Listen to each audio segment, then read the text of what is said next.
nature of equilibria in non-linear systems තමයි අපි දැන් බලන්න යන්නේ. එතකොට අපි දැනටමත් දන්නවා ඉක්විලිබ්‍රියම් පොයින්ට් එකක් හොයන්න කොහොමද කියලා. ඒ x dot සමානයි බිඳුව කියලා අරගෙන x fx සමානයි බිඳුව එන්න. එතකොට ඒක විසඳුවාම අපිට ඉක්විලිබ්‍රියම් පොයින්ට්ස් ටික එනවා. ඊට පස්සේ අපි ඒකේ ඉක්විලිබ්‍රියම් පොයින්ට් එක මොන වගේ ඉක්විලිබ්‍රියම් පොයින්ට් එකක්ද? ස්ටේබල්ද අන්ස්ටේබල්ද වගේ ඒවා හොයන්න ඕන නම් අපි කරන්නේ ඉස්සෙල්ලා එක ඉක්විලිබ්‍රියම් පොයින්ට් එක වටේ ලීනියරයිස් කරනවා. z.e equals az වගේ එකක් එනවා. මෙතනදී a කියලා කියන්නේ f ගේ ග්‍රේඩියන්ට් එක, නැත්තම් මේකට ජේකෝබියන් කියලාත් කියනවා.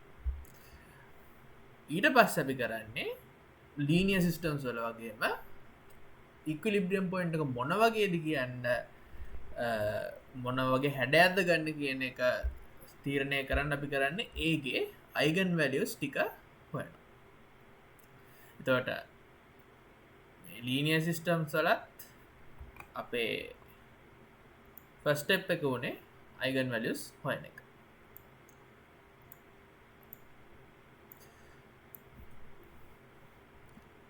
හැබැයි මෙතන ලීනියර් සිස්ටම්ස් වල වෙනස් වෙන තැනක් තියෙනවා.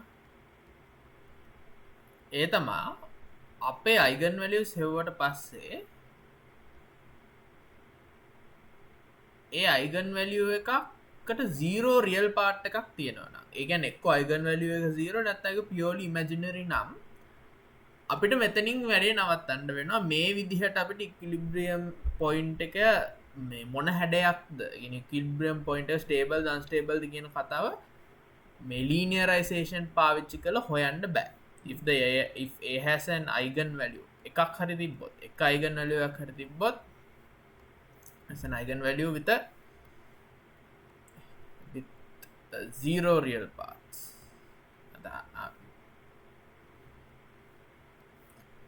එකක් හරි තියෙන්න බොත් ඇති eigen value 0 real parts in eigen value එකක් තියෙනවා නම් ඒ සිස්ටම් එකට non hyperbolic system එකක් කියලා කියනවා. මේ එතකොට එහෙමනම් මේ මෙතඩ් එක පාවිච්චි කරන්න බෑ. මෙතනින් එහාට යන්න බෑ. ලීනියරයිස් කරලා ඉක්විලිබ්‍රියම් පොයින්ට්ස් වල හැඩය ගන්න බෑ. දැන් මේක ලීනියර් සිස්ටම් එකක් අවුලක් නැහැ. 0 අවස්ථාවත් මම රෆ්ලි සාකච්ඡා කරා. ඊට පස්සේ පියෝ ඉමේජිනරි කේස් එකේ මේ වගේ සෙන්ටර් එකක් එනවා කියලා මම කිව්වා. හැබැයි non linear systems වල ඇනලයිස් කරද්දී ලීනියරයිසේෂන් පාවිච්චි කරලා මෙහෙම කේස් එකක් ආවොත් අපිට මෙතනින් එහාට ඇනලයිස් කරන්න බෑ. ඒකට හේතුව 0 eigen value එකක් එනවා කියන්නේ linear approximation එකේ ඒ direction එක ඔස්සේ derivative එක බිඳුව වුණා වගේ වැඩක්. දැන් linear system එකක් නම් එච්චරම නෙදින්නේ. ඒ නිසා ඒක අවුලක් නැහැ. හැබැයි non linear system වල higher order terms තියෙනවා. ඒත් linear term එක බිඳුව වුණා කියන්නේ ඒක ඒ point එකේදී මොකද්ද තීරණය, මොකද්ද වෙන්නේ කියන එක තීරණය වෙන්න higher order terms එකේ. ඒත් අපි මෙතන higher order terms සලකන්නේ නැහැ. ඒක නිසා අපිට 0 eigen value එකක් ආවොත් කරන්න දෙයක් නැහැ. මොකද ඒතර ඒ තැන් ඒ direction එක ඔස්සේ higher order terms වලින් තමයි මේ system එකේ behavior එක determine වෙන්නේ. ඒව අපි හොයන්නේ නැහැ. ඒ නිසා linearization පාවිච්චි කරන්න බෑ මෙතනදී. එහෙම නැත්නම් අපි කියනවා hyperbolic system එකක් කියලා. ඒ කියන්නේ ඔක්කොම eigen values වල real part එක non zero. එහෙම වුණොත් මේ ඉක්විලිබ්‍රියම් පොයින්ට් එකේ හැඩය corresponding linear system එකේ හැඩයට සමානයි. ඒ කියන්නේ අපි linear systems වල ඉක්විලිබ්‍රියම් පොයින්ට් එකේ හැඩය හොයන විදිහ අපි කතා කරා. ඒක තමයි මෙන්න මේ summary එකේ තියෙන්නේ. එතකොට ඒකේ මෙන්න මේ part එකයි මේ part එකයි අපිට පාවිච්චි කරන්න බෑ. ඊටු ටික අවුලක් නැහැ. එතකොට දැන් මේක හොඳටම තේරුම් ගන්න උදාහරණ ගානක් ගමු. මේක දැන් මම ඉක්විලිබ්‍රියම් පොයින්ට් දැනටමත් හොයුවා කලින් වීඩියෝ එක x1.x2.0 වලට සමාන කරලා ඉස්සෙල්ලා විතරයි තියෙන්නේ. එතකොට අපිට ඉක්විලිබ්‍රියම් පොයින්ට්ස් තුනක් ආවා. ඊළඟට කියන find the jacobian. jacobian කියලා මම කලින් කිව්වා මේ del f ගේ gradient එක. ඒතර මේ මෙන්න මේක තමයි හොයන්න කියලා කියන්නේ. find the jacobian point of the system at the equilibrium points. ඒතර අපි ඉස්සෙල්ලා කරන්නේ general ජේකෝබියන් එක හොයනවා. ඒ කියන්නේ මෙයා අතර partial derivatives ගන්න තියෙන්නේ. x1 ට සාපේක්ෂව ගත්තම මෙයා constant එකක්, මෙයා -1.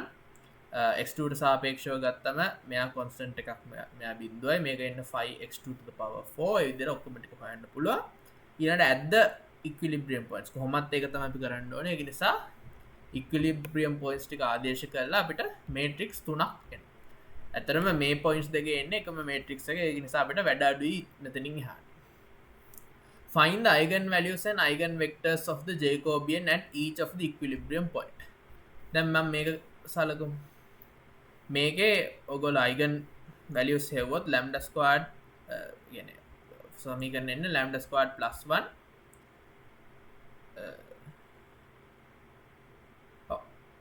lambda squared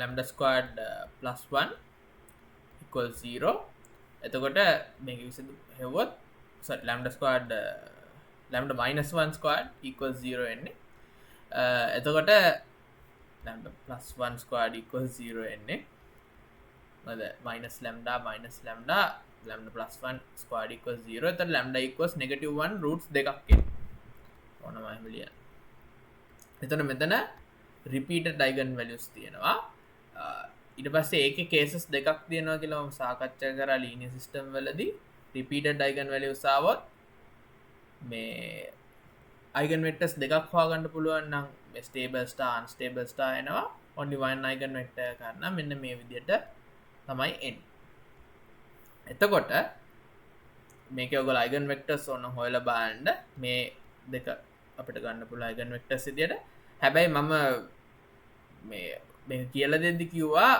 මේ eigen කියන්නේ අනිවාර්යෙන්ම lambda 0 හැඩයක් තියෙනවා නම් විතරයි eigenvectors දෙකක් එන්නේ මේ වගේ මේ roots දෙක සමාන වෙලා roots දෙක සමාන වෙන අවස්ථාවල eigenvectors දෙකක් එන්නේ matrix එකේ හැඩේ lambda 0 හැඩේ තියෙනවා නම් විතරයි කියලා. වෙන ඕනම අවස්ථාවක eigenvectors දෙකක් එන්නේ එකක් එන්නේ roots දෙක සමානයි නම්. ඒක නිසා මේක ආය හොයන්න ඕනෙත් නැහැ. මේක ලියන්න පුළුවන්. අතර ගියොත් මේක eigenvectors ඕන තරම් තියෙනවා. මේ කොහොම හරි මේ eigenvectors දෙකක් එනවා. ඒක නිසා මේකේ හැඩේ ස්ටාර් එකක් එන්නේ මේක නෙගටිව් හින්දා ස්ටේබල් ස්ටාර්.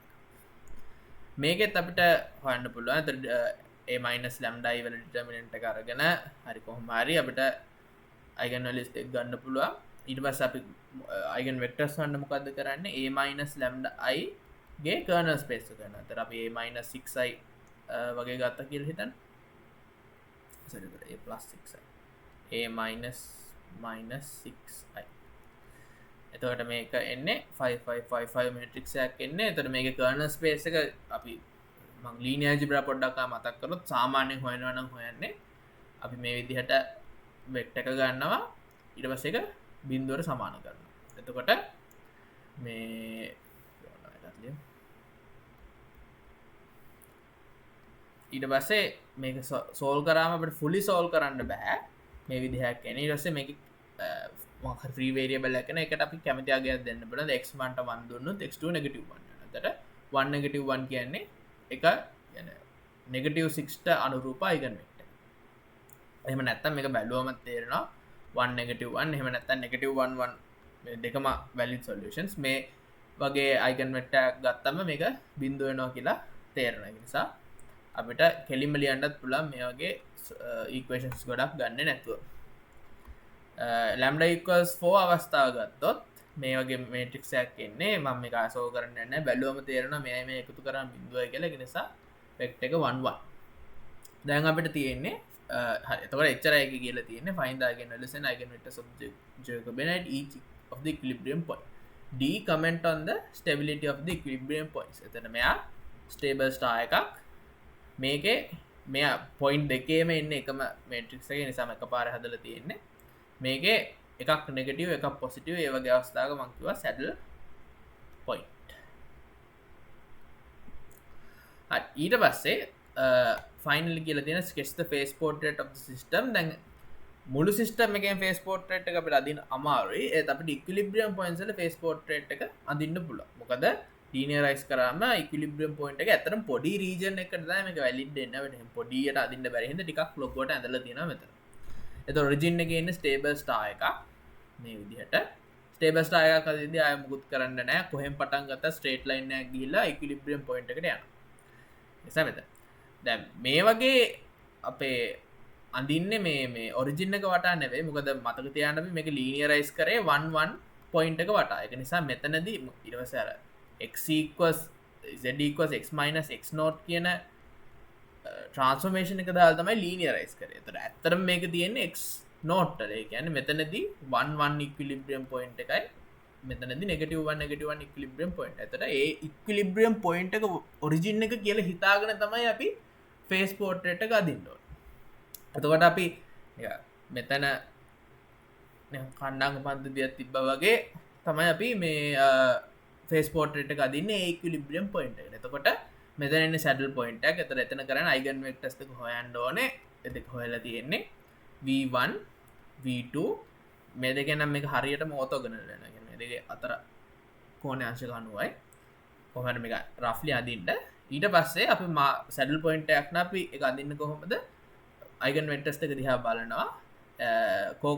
v1 කියන්නේ lambda equals 4 එක unstable. ඒක නිසා මෙහෙම ඊතල එළියට මාක් කරනවා. v2 කියන්නේ stable. ඒක නිසා ඊතල දෙක ඇතුළට මාක් කරනවා. ඊට පස්සේ කරන්නේ මේක දිහා බලාගෙන මේ පැත්තේ හැඩ ටික අදිනවා. මේක අස්සට එනවා එළියට එනවා. අස්සට එනවා එළියට යනවා. ඒතර ඔය විදිහට අදින්න පුළුවන්. මෙතනත් ඒ විදිහටම අදින්න තියෙන්නේ. මොකද දෙකම එකම වගේ වෙනස තියෙන්නේ. අපි නිකන් ඔරිජින් එක වගේ හිතාගන්න මේ දෙවෙනි ඉක්විලිබ්‍රියම් පොයින්ට් එක. ඒතර ඔන්න ඔහම තමයි මේ වගේ ගානක්